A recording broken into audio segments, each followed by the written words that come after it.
My dear student, welcome to Jack Home Tuition channel. চোৱা তোমালোক number 10 এটু কৰা হব কৈছে ত্ৰিভুজ পি কিউ আৰৰ কিউ কোণ সমকোণ এটা ত্ৰিভুজ হ'ব পি কিউ আৰ যাৰ কিউ কোণটো সমকোণ আৰু দিয়া আছে P R plus Q R equal to 25 সেমি আৰু ইয়াতে দিছে পি কিউ 5 সেমি যদি এনেকুৱা হয় তেন্তে সাইন পি cos p আৰু tan p ৰ মান উলিওৱা এই তিনিটাৰ মান ইয়াতে বাহিৰ কৰিব লাগিব চোৱা মই ইয়াতে কৰি আছো ইয়াতে ত্ৰিভুজ পি কিউ আৰ অঙ্কন কৰা হৈছে যাৰ কিউ কোণটো সমকোণ আৰু ইয়াতে কৈছে sin p cos p আৰু tan p অৰ্থাৎ p কোণ এইটো p ধৰা হৈছে কিয় না যে আমি জানো যি কোণৰ কোণানুপাতিক অনুপাত বাহিৰ কৰা হ'ব সেই কোণৰ লগত এডাল ভূমি আৰু এডাল অতিভুজ থাকে এইটো যেহেতু ভূমি হিচাপে তৈয়াৰ কৰা হৈছে হে ইয়াতে পি ধৰা হৈছে এই কাৰণে এইটো ভূমি আৰু এইটো অতিভুজ হ'ব হে এইটো পি ধৰা হৈছে আৰু ভূমিৰ ওলোটা ফালে অৰ্থাৎ পি কোণৰ ওলোটা ফালে লম্বটো থাকে যেহেতু এইটো পি ধৰা হৈছে এইটো কিউ সমকোণ গতিকে এইটো আৰ হ'ব অৰ্থাৎ পি কিউ আৰ এডাল সমকোণী ত্ৰিভুজ যাৰ পি কিউটো দি আছে কিমান PQ দি আছে ইয়াতে 5 সেমি দি আছে 5 সেমি আৰু লগতে দিছে ইয়াতে দিয়া আছে এটো হল 10 নম্বৰ গণিত দিয়া আছে ইয়াতে দিয়া আছে PQ ইকুয়াল 5 সেমি আৰু দিয়া আছে PR plus QR PR plus কি হ'ব QR ইকুয়াল 25 সেমি PR মানে PR অতিভুজ প্লাস QR মানে লম্ব অতিভুজ আৰু লম্ব যোগ কৰিলে হ'ব কিমান 25 সেমি এই দুটাৰ এটাও দিয়া নাই গতিকে এই দুটাৰ যিকোনো এটা ধৰি লব লাগিব ধৰা লম্বটোই ধৰা হল ধৰা x কি ধৰা হল লম্ব অৰ্থাৎ ধৰো ইয়াতে ধৰা QR টো ধৰি লোৱা QR ইকুয়াল x ধৰা হল x ইয়াতে সেমি আছে গতিকে x সেমি এটো যদি x সেমি হয় তেনেহলে এইটো কিমান হ'ব এইটো আৰু এইটো যোগ কৰি 25 সেমি আছিল হে 25 ৰ পৰা x টো বিয়োগ কৰিলে আমি PR টো পাই যাম এতিয়া পাইথাগোৰাছৰ উপপাদ্যৰ পৰা আমি পাব পাৰো যে অতিভুজ স্কয়ার ইকুয়াল লম্ব স্কয়ার প্লাস ভূমি স্কয়ার নাইবা লম্ব স্কয়ার প্লাস ভূমি স্কয়ার ইকুয়াল অতিভুজ স্কয়ার অর্থাৎ যেহেতু অ্যাঙ্গেল কিউ ইকুয়াল 90 ডিগ্রি হে পাইথাগোৰাসৰ উপপাদ্যৰ পৰা পাও এই কথাখিনি তোমালোকে লিখি লবা তাৰ পিছত লিখিবা যে ইয়াতে লম্ব মানে কিউ আর লম্ব স্কয়ার প্লাস ভূমি স্কয়ার ভূমি এতে দিয়া আছে কিউ পি নাইবা পি কিউ তার স্কয়ার ইকুয়াল হব অতিভুজ স্কয়ার অর্থাৎ পি আর তার স্কয়ার চিত্রটো চোৱা তোমালোক চিত্ৰটো চোৱা চিত্রত কৈছে লম্ব এতে কিউ আর দি আছে তাহলে কিউ আর তার স্কয়ার হব প্লাস ভূমি অর্থাৎ কিউ পি নাইবা পি কিউ পি তার স্কয়ার ইকুয়াল অতিভুজ স্কয়ার অর্থাৎ পি আর তার স্কয়ার এটু দিয়া হল ইয়াতে চোৱা তোমালোক এটুই মই লিখিছো এতিয়া এইবিলাকৰ মান ইয়াতে বহাই দিয়া কিউ আৰ ৰ মানটো ধৰা হৈছে x তেনেহলে x স্কয়ার প্লাস PQ এটু 5 মান দি আছে তার স্কয়ার ইকুয়াল এটু আছে 25 মাইনাস x এটু হোল স্কয়ার হয়ে যাব और এটু x স্কয়ার থাকিল প্লাস এটু হবো 25 এটু হোল স্কয়ার ভাঙাই দিলে হবো 25 তার স্কয়ার হবো মানে square minus 2ab plus b square 25 এটু স্কয়ার হবো মাইনাস 2ab মানে x প্লাস b স্কয়ার মানে x স্কয়ার হবো এতিয়া এটা একটা x স্কয়ার আছে এইটু x স্কয়ার এফালে লৈ আহা তেনেহলে মাইনাস x স্কয়ার হ'ব এইটু পূৰণ কৰি এফালে লৈ আহা তেনেহলে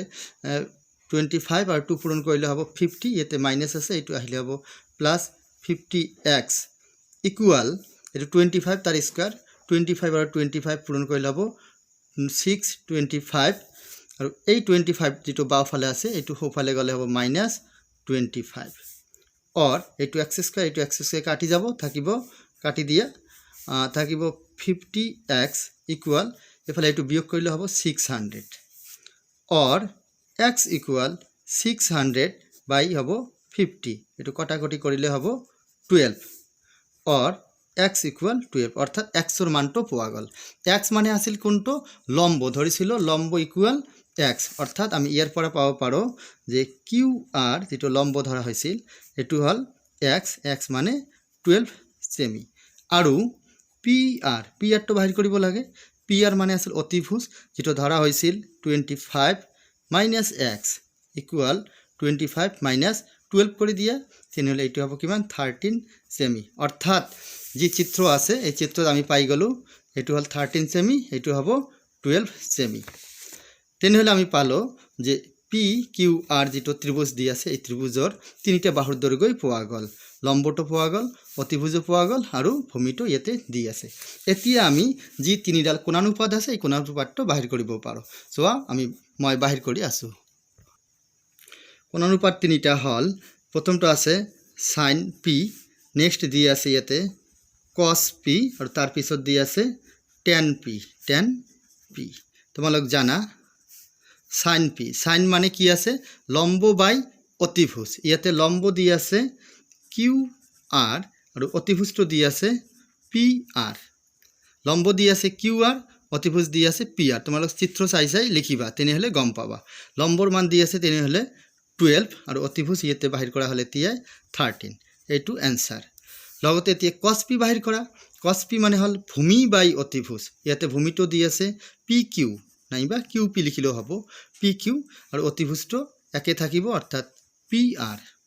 ইকুয়াল pq টো দি আছে 5 আৰু এটো বাহিৰ কৰা হল 13 সেমি आंसर এটো পোৱা গল ও সৰি সেমি নহব এটো এককটো কাটি যাব এটো 5/13 হ'ব এটো 12/13 হ'ব ইয়াৰ পিছত আছে tan p tan মানে আছে লম্ব বাই ভূমি লম্ব দি আছে ইয়াতে qr আৰু ভূমিটো দি আছে qp নাইবা pq ইকুয়াল qr টো দি আছে ইয়াতে 12 আৰু pq বা qp টো দি আছে 5 এইটো आंसर এই দৰে তোমালোক 10 নম্বৰৰ গণিতটো কৰি লবা এতিয়া নাম্বাৰ 11 নম্বৰ গণিতটো চোৱা কৈছে তলত দিয়া বিলাক সত্য নে অসত্য কোৱা অৰ্থাৎ ইয়াতে পাঁচটা গণিত আছে এবিলাক সত্য হ'ব না অসত্য হ'ব এটো ক'ব লাগিব লগতে কৈছে তোমাৰ উত্তৰৰ যথাৰ্থতা উল্লেখ কৰা অৰ্থাৎ কাৰণটো দিব লাগিব কিয় সত্য হ'ব কিয় অসত্য হ'ব এটো কাৰণ দিব লাগিব চোৱা এক নম্বৰ গণিতত কৈছে tan এৰ মান সদায় একতকৈ সৰু tan এৰ মান সদায় একতকৈ সৰু নে ডাঙৰ এটো তোমালোকক কাৰণটো লিখিব লাগিব আৰু যদি সত্য হয় সত্য আৰু যদি অসত্য হয় তেনে অসত্য লিখিব লাগিব চোৱা তোমালোক ইয়াতে মই কোশ্চেন তুলি ৰাখিছো tan এৰ মান সদায় একতকৈ সৰু এতে आंसर লিখিম সত্য নে অসত্য এটো आंसर বাহিৰ কৰাৰ কাৰণে কাৰণটো ইয়াতে চোৱা মই কাৰণটো বাহিৰ কৰি আছো ধৰা tan a তাৰ মানে a কোণৰ কোণানুপাত এটো হে এই কোণটো ইয়াতে লিখিব লাগিব কাৰণ আমি জানো যে যি কোণৰ কোণানুপাত বাহিৰ কৰিব লাগে সেই কোণৰ লগত সেই বিন্দুৰ লগত এটা অতিভুজ আৰু এটা ভূমি থাকে হে যেহেতু এটো ভূমি ধৰা হৈছে হে এটো a হ'ব এতিয়া তোমালোক চোৱা যে এটো হল ভূমি এটো হল তেনে হলে লম্ব এটো কি হ'ব অতিভুজ এটো ভূমি এটো লম্ব এটো অতিভুজ এতিয়া সমকোণী ত্ৰিভুজৰ ক্ষেত্ৰত ভূমি কেতিয়াও অতিভুজতকৈ ডাঙৰ নহয় নাইবা লম্ব কেতিয়াও অতিভুজতকৈ ডাঙৰ নহয় অৰ্থাৎ লম্ব আৰু ভূমি দুটাই অতিভুজতকৈ সৰু হ'ব কিন্তু ভূমি আৰু লম্ব এটা আনটোতকৈ সৰু নাইবা ডাঙৰ হ'ব পাৰে কেতিয়াও সমান হ'ব পাৰে যদি সমান হয় দুটা সমান হ'ব ধৰা এইটো কেতিয়াও 5 সেমি হল এইটো কেতিয়াও 5 সেমি হল এনেকুৱা হ'ব পাৰে কেতিয়াও দেখা গল এইটো 12 সেমি হল এইটো 5 সেমি হল কেতিয়াও ওলোটা হ'ব পাৰে কেতিয়াও এইটো 5 সেমি এইটো 12 সেমি কেতিয়াও বেলেগ মান হ'ব পাৰে এতিয়া তোমালোক চোৱা আমি tan এৰ মান বাহিৰ কৰো tan a মানে হল লম্ব বাই ভূমি এটো তোমালোক জানা এতিয়া ধৰা যে লম্বৰ মানটো যদি ভূমিতকৈ ডাঙৰ হয় তেনেহলে কি হ'ব ধৰা লম্বৰ মানটো ধৰিলো 12 তলত ধৰিলো ভূমিটো 5 এটো 6 ধৰিলো হলা তেনেহলে ডাঙৰ হলা এটো বুজাৰ সুবিধাৰ্থে ধৰা হল এটো যদি হৰণ কৰি দিয়া হয় তেনেহলে হ'ব কিমান 2.4 হ'ব অৰ্থাৎ এটো একতকৈ ডাঙৰ হৈ গল যেতিয়া লম্বৰ মান ডাঙৰ এতিয়া লম্বৰ মানটো যদি সৰু হয় ধৰা লম্বৰ মানটো সৰু কৰি ধৰা হল আকৌ বেলেগভাৱে ধৰ লম্বটো ধৰা হ'ল 5 সেমি আৰু ভূমিটো ধৰা হ'ল 12 সেমি। এইটো যেহেতু ওপৰত সৰু আছে সেয়ে একতকৈ সৰু হ'ব। যদি দুইটা সমান হয় অৰ্থাৎ লম্বটো 12 সেমি ভূমিটো ধৰা হ'ল 12 সেমি, তেতিয়া কটাকটি কৰিলে 1 হ'ব। অৰ্থাৎ tan এৰ মান কেতিয়াও একতকৈ ডাঙৰ হ'ব পাৰে, কেতিয়াও একতকৈ সৰু হ'ব পাৰে, কেতিয়াও একৰ সমান হ'ব পাৰে। কিন্তু আমাৰ ইয়াতে কোশ্চেনত কৈছে যে tan এৰ মান সদায় একতকৈ সৰু, কেতিয়াও একতকৈ সৰু নহয়, কেতিয়াও একতকৈ সৰু হ'ব পাৰে, কেতিয়াও একতকৈ ডাঙৰ হ'ব পাৰে, কেতিয়াও একৰ সমান হ'ব পাৰে। সেয়ে ইয়াত যে তত্ত্বটো দিছে এইটো অসত্য। সেয়ে তোমালোকে এইটো লিখিবা অসত্য, অসত্য। এইটোই এনসার। আর ইয়াৰ কাৰণটো হ'ল এইখিনি, বুজি পাইছা? এনসাৰ। এতিয়া নাম্বাৰ 2 কৈছে এ কোণৰ কোনো মানৰ বাবে sec a 12/5, এইটো সত্য নে অসত্য এইটো কোৱা কৈছে। চোৱা তোমালোক ইয়াতে মই লিখিছোঁ যে sec a = 12/5 সত্য নে অসত্য হ'ব এটা আমি লিখিম। এইটো লিখাৰ কাৰণে এইটো চিত্ৰ চোৱা তোমালোক, এইটো এ কোণৰ কোণানুপাত, সেয়ে এইটো এ হ'ব, এইটো ভূমি ধৰা হ'ব, এইটো লম্ব হ'ব, এইটো অতিভুজ হ'ব। ইয়াৰ আগতে তোমালোকক কোৱা হ'ল যে ভূমি আৰু লম্ব অতিভুজতকৈ সকলো সময়তে সৰু হয়। অতিভুজ ভূমিতকৈও ডাঙৰ হ'ব, লম্বতকৈও ডাঙৰ হ'ব যদি সমকোণী ত্ৰিভুজ লোৱা হয়। সমকোণী ত্ৰিভুজৰ এইটো হ'ল 90 ডিগ্ৰীকৈ আটাইতকৈ ডাঙৰ কোণ, সেই আটাইতকৈ ডাঙৰ কোণৰ বিপৰীত ফালে থকা বাহুটো আটাইতকৈ ডাঙৰ হ'ব। অৰ্থাৎ ভূমিতকৈ অতিভুজটো ডাঙৰ হ'ব আৰু লম্বতকৈ অতিভুজটো ডাঙৰ হ'ব। ইয়াতে তোমালোক চোৱা sec দি আছে, তোমালোক জানা sec a, sec মানে হ'ল অতিভুজ বাই ভূমি, অর্থাৎ ওপৰত অতিভুজ থাকিব তলত ভূমি থাকিব। ওপৰত কি থাকিব? অতিভুজ, তলত কি থাকিব? ভূমি। ইয়াতে এনেকুৱাই দি আছে, অৰ্থাৎ দি আছে 12/5, ওপৰত ডাঙৰ আছে তলত কি আছে? সৰু আছে। আৰু ওপৰত ডাঙৰ থাকিব তলত সৰুই থাকিব। এইটো সকলো সময়তে হ'ব sec এৰ ক্ষেত্ৰত, সেয়ে এইটো সত্য হ'ব। সেয়ে তোমালোক এইটো কি লিখিবা? সত্য। কিয় সত্য? যেহেতু তোমালোক লিখিব পাৰা যে অতিভুজ সকলো সময়তে গ্ৰেটাৰ দেন হ'ব ভূমি,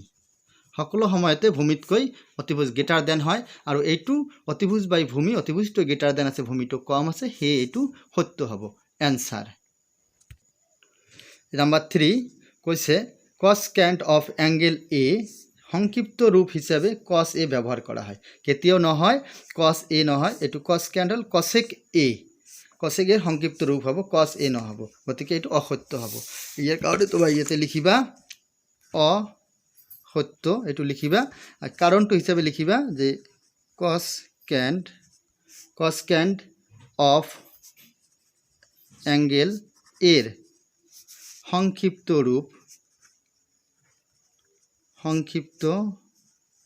রূপ হব কি হব? যে cosec a, এইটোই হল কারণ। অর্থাৎ কসক্যান্ট কস নহয়, কসক্যান্ট অফ অ্যাঙ্গেল এর সংক্ষিপ্ত রূপ হল cosec a। এনসার। এতিয়া নাম্বাৰ 4 ইয়াত কৈছে cot আৰু এৰ পূৰণফল হল cot a, এইটো অসত্য হ'ব, কেতিয়াও পূৰণফল নহয়। cot a মানে কি? cot a হল, cot এৰ অৰ্থ হল অ্যাঙ্গেল এৰ ত্ৰিকোণমিতিক যে কোণানুপাতবিলাক আছে সেই কোণানুপাতৰ এটা কোণানুপাত হল cot a। অ্যাঙ্গেল এৰ ত্ৰিকোণমিতিক কোণানুপাতৰ এটা কোণানুপাত হল cot a, কেতিয়াও পূৰণফল নহয়, এইটো কাৰণ লিখিলেই হ'ব। গতিকে তোমালোক 4 নম্বৰ লিখিবা অসত্য, অসত্য। এইটো কাৰণ হিচাপে লিখিবা যে cot এৰ অৰ্থ হল অ্যাঙ্গেল এৰ ত্ৰিকোণমিতিক অনুপাতৰ, ত্ৰিকোণমিতিক কোণানুপাতৰ লিখা, ত্ৰিকোণমিতিক কোণানুপাতৰ এটা অনুপাত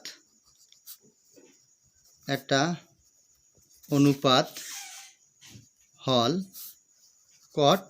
a, কেতিয়াও পূৰণফল নহয়, সেয়ে এইটো হল অসত্য। এনসাৰ। এতিয়া নাম্বাৰ 5 কৈছে কোনো এটা কোণ থিটাৰ বাবে sin থিটা = 4/3, এইটো সত্য নে অসত্য? এইটো অসত্য হ'ব। তোমালোক জানা sin থিটা মানে হল লম্ব বাই অতিভুজ অৰ্থাৎ ওপৰত লম্ব থাকিব তলত কি থাকিব অতিভুজ থাকিব আৰু অতিভুজ সকলো সময়তে লম্ব আৰু ভূমিতকৈ ডাঙৰ হয় কিন্তু ইয়াতে অতিভুজ লম্বতকৈ সৰু দি আছে কেতিয়াও এইটো হোৱা সম্ভৱ নহয় সেয়ে এইটো অসত্য হ'ব চোৱা তোমালোক মই ইয়াতে লিখিছোঁ যে সাইন থিটা ইকুৱেল কি হ'ব তেনেহ'লে ইয়াতে লিখিব পাৰোঁ আমি লম্ব বাই অতিভুজ এইটো লিখা হ'ল অৰ্থাৎ লম্বৰ মান হ'ব 4 আৰু অতিভুজৰ মান কি হ'ব 3 হ'ব কিন্তু আমি এই চিত্ৰৰ জৰিয়তে পাব পাৰোঁ যে থিটা কোণৰ বাবে অতিভুজ সকলো সময়তে ভূমিতকৈ ডাঙৰ হ'ব অতিভুজ সকলো সময়তে ভূমিতকৈ ডাঙৰ হ'ব কেতিয়াও ভূমিতকৈ সৰু নহ'ব একেদৰে অতিভুজ সকলো সময়তে লম্বতকৈও ডাঙৰ হ'ব কেতিয়াও লম্বতকৈ সৰু নহ'ব অতিভুজটো লম্ব সৰু হ'ব আৰু অতিভুজ ডাঙৰ হ'ব কিন্তু কোশ্চেনত যেটো দি আছে একৰ্ডিং টু কোশ্চেনত কৈছে যে লম্বটো ডাঙৰ অতিভুজটো সৰু সেয়ে এইটো কেতিয়াও হ'ব নোৱাৰে সেয়ে তোমালোক লিখিবা এইটো এতেকে এইটো অসত্য এনসাৰটো হ'ব কি অসত্য কি অসত্য কাৰণটো যদি লিখিব লাগে তেনে লিখিবা যেহেতু লম্ব কেতিয়াও গ্ৰেটাৰ দেন হ'ব নোৱাৰে লম্ব ইজ নট গ্ৰেটাৰ দেন অতিভুজ অৰ্থাৎ অতিভুজতকৈ কেতিয়াও লম্ব ডাঙৰ হ'ব নোৱাৰে কিন্তু ইয়াতে ডাঙৰ দি আছে সেয়ে এইটো অসত্য এনসাৰ এইদৰে তোমালোক এই গণিতবিলাক কৰিবা থ্যাংক ইউ